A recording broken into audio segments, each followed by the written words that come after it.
Hi ಸ್ನೇಹಿತರೆ, welcome back ಅವರು job alert ಇನ್ Kannada YouTube ಚಾನಲ್ಗೆ. ಸ್ನೇಹಿತರೆ, ಕರ್ನಾಟಕದಲ್ಲಿ ಈಗ ಸದ್ಯಕ್ಕೆ 56,000ಕ್ಕಿಂತ ಹೆಚ್ಚಿನ ಹುದ್ದೆಗಳಿಗೆ ಸಂಬಂಧಿಸಿದಂತೆ ನೇಮಕಾತಿ ಆಗಲಿದೆ.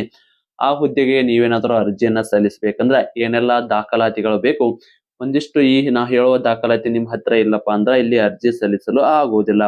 ಸೊ ಅದಕ್ಕಾಗಿ ನಾವು ಹೇಳುವಂತ ದಾಖಲಾತಿಗಳನ್ನ ಇವತ್ತೇ ತೆಗೆಸಿಕೊಳ್ಳಿ. ಬನ್ನಿ, ಹಾಗಿದ್ರೆ ನಮ್ಮ ರಾಜ್ಯ ಸರ್ಕಾರದಲ್ಲಿ ಪೊಲೀಸ್ ಇಲಾಖೆ ಆಗಿರ್ಬೋದು, ಅದೇ ರೀತಿ ಕಂದಾಯ ಇಲಾಖೆ ಆಗಿರ್ಬೋದು, ಅದೇ ರೀತಿ SDA, FDA ಆಗಿರ್ಬೋದು, ಶಿಕ್ಷಕರ ನೇಮಕಾತಿ ಸಾಕಷ್ಟು ನೇಮಕಾತಿಗಳಾಗಕತ್ತಾವ.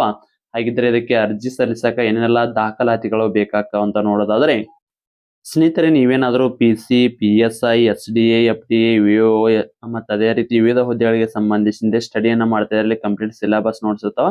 ಯಾರಿಗಾದ್ರೂ ನೋಟ್ಸ್ ಬೇಕು ಕೆಳಗಡೆ ಕಾಣೋ ವಾಟ್ಸ್ಆಪ್ ನಂಬರ್ಗೆ ಮೆಸೇಜ್ ಹಾಕಿ ನೀವು ಕೂಡ ನೋಟ್ಸ್ನ ಪಡೆದುಕೊಳ್ಳಬಹುದು. ಸ್ನೇಹಿತರೆ, ನೀವೇನಾದರೂ ವಿಲೇಜ್ ಅಕೌಂಟ್ ಹುದ್ದೆಗಳಿಗೆ ಸಂಬಂಧಿಸಿದ ತಯಾರು ನಡೆಸೋ ಈ ನೋಟ್ಸ್ ತುಂಬ ಉಪಯುಕ್ತ. ಹೌದು ಸ್ನೇಹಿತರೆ, ಸಿಲೆಬಸ್ ಎಲ್ಲರೂ ಜಿಕೆಗೆ ಸಂಬಂಧಿಸಿದ ಸಂಪೂರ್ಣವಾದ ನೋಟ್ಸ್ ಅಲ್ಲಿ ಇರ್ತದೆ. ಇಲ್ಲಿ ನೋಡ್ಕೋಬಹುದು ನೀವು ಯಾವೆಲ್ಲ ಸಿಲೆಬಸ್ ನೋಟ್ಸ್ ಇದೆ, ಕಂಪ್ಲೀಟ್ ಸಿಲೆಬಸ್ ನೋಟ್ಸ್. ಅದ್ರ ಜೊತೆಗೆ ನಿಮಗೆ ಕಮ್ಯುನಿಕೇಷನ್ ಪೇಪರ್ಗೆ ಸಂಬಂಧಿಸಿದಂತೆ ಕನ್ನಡ ವ್ಯಾಕರಣ ಆಗಿರ್ಬೋದು, ಅದೇ ರೀತಿ ನಿಮಗೆ ಕಂಪ್ಯೂಟರ್ ಆಗಿರ್ಬೋದು, ಅದ್ರ ಜೊತೆಗೆ ಇಂಗ್ಲಿಷ್ ಗ್ರಾಮರ್ ಕೂಡ ನೀಡಲಾಗ್ತದೆ. ಅದೇ ರೀತಿ ನಿಮಗೆ ಕರೆಂಟ್ ಅಫೇರ್ಸ್. ಸ್ನೇಹಿತರೆ, ಈ ಎಲ್ಲ ನೋಟ್ಸ್ ಸೇರಿ ಮೊದಲಿಗೆ 200 ರೂಪಾಯಿ ಇತ್ತು. ಈಗ ನೇಮಕಾತಿ ಸದ್ಯದಲ್ಲಿ ಆಗುವ ಕಾರಣಕ್ಕಾಗಿ ಈ ಎಲ್ಲ ನೋಟ್ಸ್ಗಳನ್ನ 200 ರೂಪಾಯಿ ಕೇವಲ 150 ರೂಪಾಯಿಗೆ ನೀಡಲಾಗ್ತದೆ. ಇಂಟ್ರೆಸ್ಟ್ ಕೆಳಗಡೆ ಕಾಣೋ ವಾಟ್ಸ್ಆಪ್ ನಂಬರ್ಗೆ ಮೆಸೇಜ್ ಹಾಕಿ ನೀವು ಕೂಡ ನೋಟ್ಸ್ನ ಪಡೆದುಕೊಳ್ಳಬಹುದು. ಸ್ನೇಹಿತರೆ, ಇದರ ಜೊತೆಗೆ ನಿಮಗೆ SDA ಮತ್ತು ಅದೇ ರೀತಿ ವಿಲೇಜ್ ಅಕೌಂಟ್ಗೆ ಸಂಬಂಧಿಸಿದಂತೆ ಓಲ್ಡ್ ಕ್ವಶನ್ ಪೇಪರ್ ಕೂಡ ಉಚಿತವಾಗಿ ನೀಡಲಾಗ್ತದೆ. ಸ್ನೇಹಿತರೆ, ಯಾರಿಗಾದ್ರೂ ನೋಟ್ಸ್ ಬೇಕಂತಂದ್ರೆ ಇಲ್ಲಿ ಕೆಳಗಡೆ ಕಾಣೋ ವಾಟ್ಸ್ಆಪ್ ನಂಬರ್ಗೆ ಮೆಸೇಜ್ ಹಾಕಿ ನೀವು ಕೂಡ ನೋಟ್ಸ್ನ ಪಡೆದುಕೊಳ್ಳಿ. ಸ್ನೇಹಿತರೆ, ಇಲ್ಲಿ ನೋಟ್ಸ್ ನೋಡಬಹುದು. ಇದು ಬಂದು ನಿಮಗೆ ಇತಿಹಾಸಕ್ಕೆ ಸಂಬಂಧಿಸಿದಂತೆ ನೋಟ್ಸ್ ಇರ್ತದೆ.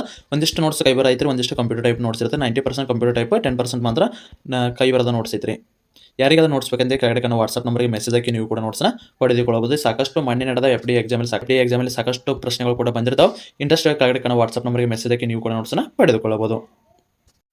ಬನ್ನಿ ಸ್ನೇಹಿತರೆ, ಹಾಗಿದ್ರೆ ಈ ಹುದ್ದೆಗಳಿಗೆ ಸಂಬಂಧಿಸಿದಂತೆ ಏನೆಲ್ಲ ದಾಖಲಾತಿಗಳು ಬೇಕಂತ ನೋಡೋಣ. ಸ್ನೇಹಿತರೆ, ಇಲ್ಲಿ ಸಂಬಂಧಿಸಿದಂತೆ SDA ಆಗಿರ್ಬೋದು, FDA ಆಗಿರ್ಬೋದು, VAO ಆಗಿರ್ಬೋದು, ಪೊಲೀಸ್ ಕಾನ್ಸ್ಟೇಬಲ್ ಹುದ್ದೆಗಳಾಗಿರ್ಬೋದು, PSI ಹುದ್ದೆಗಳಾಗಿರ್ಬೋದು, ವಿವಿಧ ಹುದ್ದೆಗಳಿಗೆ ಸಂಬಂಧಿಸಿದಂತೆ ನೋಟ್ಸ್ ಏನಾದರೂ ಬೇಕಾಗಿತ್ತಂದ್ರೆ ಕೆಳಗಡೆ ಕಾಣೋ ವಾಟ್ಸ್ಆಪ್ ನಂಬರ್ಗೆ ಮೆಸೇಜ್ ಹಾಕಿ ಕಂಪ್ಲೀಟ್ ಸಿಲೆಬಸ್ ನೋಟ್ಸು ಪ್ಲಸ್ ನಿಮ್ಗೆ ಓಲ್ಡ್ ಕ್ವಶನ್ ಪೇಪರ್ ಕೂಡ ಸಿಗ್ತಾವ್ರಿ. ಇಂಟ್ರೆಸ್ಟ್ ಇರೋರು ವಾಟ್ಸ್ಆಪ್ ನಂಬರ್ಗೆ ಮೆಸೇಜ್ ಹಾಕಿ. ಸ್ನೇಹಿತರೆ, ಹಾಗಿದ್ರೆ ಏನೆಲ್ಲ ದಾಖಲಾತಿಗಳು ಬೇಕಂತ ನೋಡೋದಾದ್ರೆ, ಸ್ನೇಹಿತರೆ, ಮೊದಲಿಗೆ SSLC ಮೇಲೆ ನೀವೇನಾದ್ರೂ ಅರ್ಜಿಯನ್ನ ಸಲ್ಲಿಸ್ತೀರ ಅಂದ್ರೆ ಈಗ ಪೊಲೀಸ್ ಕಾನ್ಸ್ಟೇಬಲ್ ಇದು ಏನದಾವಲ್ಲ ಇವೆಲ್ಲ, ಮತ್ತೆ ಅದೇ ರೀತಿ ಯಾವ್ದಾದ್ರು ಗ್ರೂಪ್ ಡಿ ಹುದ್ದೆಗಳನ್ನ ಕರೆದಂದ್ರೆ SSLC ಮೇಲೆ ಇರುತ್ತೆ. SSLC ಮೇಲೆ ಅರ್ಜಿಯನ್ನ ಸಲ್ಲಿಸಬೇಕಾದ್ರೆ ಏನೆಲ್ಲ ದಾಖಲಾತಿಗಳು ಬೇಕಪ್ಪ ಅಂದ್ರೆ ಆಲ್ಮೋಸ್ಟ್ ಎಲ್ಲ ಇವ ಸೇಮ್ ಇರ್ತಾವ. ಬಟ್ ನೀವು ಡಿಗ್ರಿ ಮೇಲೆ PUC ಮೇಲೆ ಹಾಕಿದ್ರ ಮಾರ್ಕ್ಸ್ ಕಾರ್ಡ್ ಕೂಡ ಎಕ್ಸ್ಟ್ರಾ ಆಗ್ತಾ ಹೋಗ್ತಾವ್ರಿ. ಸ್ನೇಹಿತರಲ್ಲಿ ಮೊದಲಿಗೆ ನೋಡ್ರಿ, ನಿಮ್ದು SSLC ಮಾರ್ಕ್ಸ್ ಕಾರ್ಡ್ ಕಡ್ಡಾಯವಾಗಿ ಬೇಕ್ರಿ. ಆಯ್ತು. ಇದ್ರ ಜೊತೆಗೆ ನಿಮಗೆ ಯಾವುದೇ ಒಂದು ಹುದ್ದೆಗೆ ಅರ್ಜಿಯನ್ನ ಸಲ್ಲಿಸ್ತೀರಿ ಅಂದ್ರ 18+ ಏಜ್ ಆಗಿರ್ಬೇಕ್ರಿ. ಓಕೆ, ಈಗ ಮುಖ್ಯವಾಗಿ SSLC ಮಾರ್ಕ್ಸ್ ಕಾರ್ಡ್ ಅಲ್ಲಿ ಯಾವ ರೀತಿ ನೇಮ್ ಇರುತ್ತಲ್ಲ ಅದೇ ರೀತಿ ಆಧಾರ್ ಕಾರ್ಡ್ ಅಲ್ಲಿ ನೇಮ್ ಇರ್ಬೇಕ್ರಿ. ಆಯ್ತು. ಸ್ಪೆಲ್ಲಿಂಗ್ ಅದೇ ರೀತಿ ಇರ್ಬೇಕ್ರಿ. ಇಂಪಾರ್ಟೆಂಟ್ ರೀ ಇದು. ಈಗ ಎಕ್ಸಾಂಪಲ್ ನೋಡ್ರಿ, ಯಾರ್ದೋ ಒಬ್ಬರದು ಶಿವು ಅಂತ ತಗೊಳ್ರಿ. ಇವ್ರದ್ದು ಶಿವು ಅಂತ ಐತಿ. ಇಲ್ಲಿ ಅವ್ರ ತಂದೆ ಹೆಸರು M ಅಂತ ಐತಿ, ಸರ್ ನೇಮ್ ಐತಿ. ಆದ್ರೆ ಆಧಾರ್ ಕಾರ್ಡ್ ಅಲ್ಲಿ ಏನಿರುತ್ತ, ಶಿವು ಅಂತ ಇದ್ದು ಅವ್ರ ತಂದೆ ಹೆಸರು ಪೂರ್ತಿ ಮಲ್ಲಪ್ಪ ಅಂತ ಇದ್ರ ಆ ರೀತಿ ಇರಬಾರ್ದ್ರಿ. ನಿಮ್ದು ಮಾರ್ಕ್ಸ್ ಕಾರ್ಡ್ ಅಲ್ಲಿ ಯಾವ ರೀತಿ ನೇಮ್ ಇರುತ್ತ ಅದೇ ರೀತಿ ಇರಬೇಕ್ರಿ. ಇದು SSLC ಮಾರ್ಕ್ಸ್ ಕಾರ್ಡ್ ಅಲ್ಲಿ ಯಾವ ರೀತಿ ನೇಮ್ ಇರುತ್ತಲ್ಲ ಅದೇ ರೀತಿ ನೇಮ್ ಇರ್ಬೇಕ್ರಿ. ನೆಕ್ಸ್ಟ್ SSLC ಮಾರ್ಕ್ಸ್ ಕಾರ್ಡ್ ಕಡ್ಡಾಯ ಆಯ್ತು. ಇನ್ನ ಆಧಾರ್ ಕಾರ್ಡ್ ಕೂಡ ಇರಬೇಕು.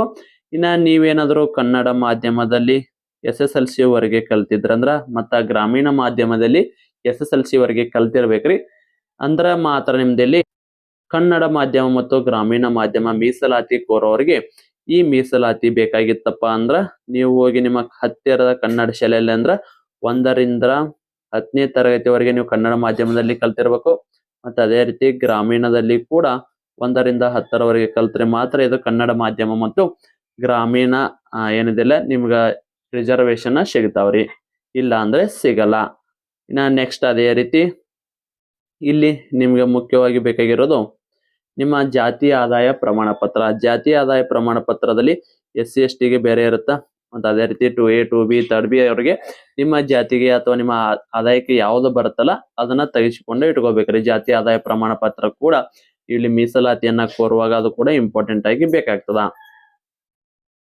ಇನ್ನ ಇದರ ಜೊತೆಗೆ ಅರ್ಜಿ ಸಲ್ಲಿಸಲು ಇವೆಲ್ಲ ಮುಖ್ಯವಾಗಿದ್ರ ಇದ್ರ ಜೊತೆಗೆ ಫೋಟೋ ಅಂತೂ ಬೇಕು. ಫೋಟೋ ಅಂತ ನಿಮ್ ಕಡೆ ಆಲ್ರೆಡಿ ಇರುತ್ತಾ.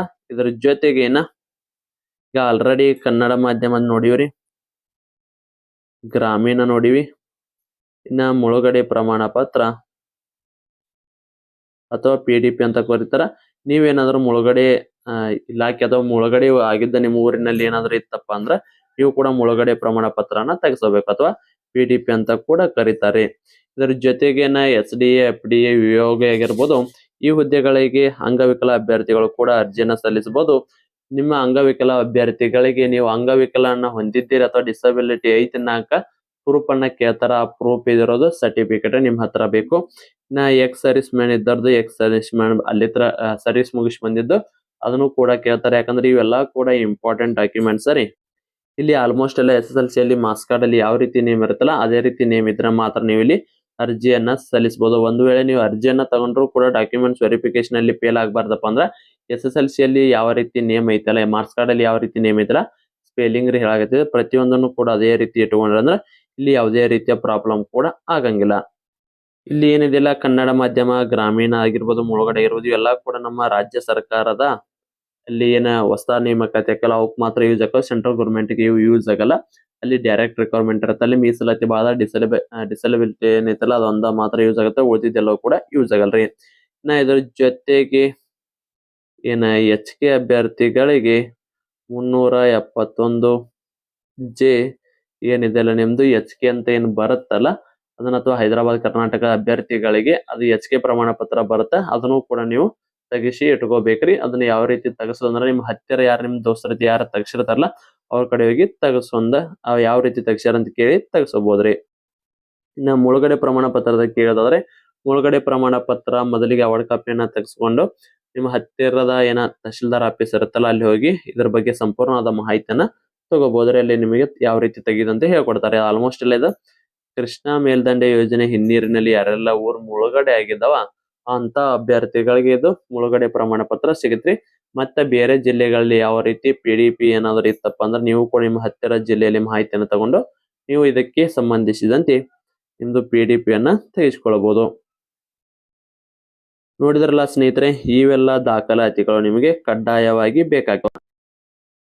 ಈಗ ಸದ್ಯದಲ್ಲಿ ಇವೆಲ್ಲ ನೇಮಕಾತಿ ಆಗ್ತಾವ್ರಿ. ಸೊ ಇದಕ್ಕಾಗಿ ಆದಷ್ಟು ಬೇಗ ಅರ್ಜಿಯನ್ನ ಸಲ್ಲಿಸ್ಕೊಂಡು ನಿಮ್ಮ ದಾಖಲಾತಿಗಳನ್ನ ಸರಿಪಡಿಸಿಕೊಳ್ಳಿ. ಯಾಕಪ್ಪ ಅಂದ್ರೆ PDP ಬರಬೇಕಂದ್ರೆ ಕಡಿಮೆ ಅಂದ್ರು 1 ಮಂತ್ ಇಂದ 2 ಮಂತ್ ಆಗುತ್ತೆ.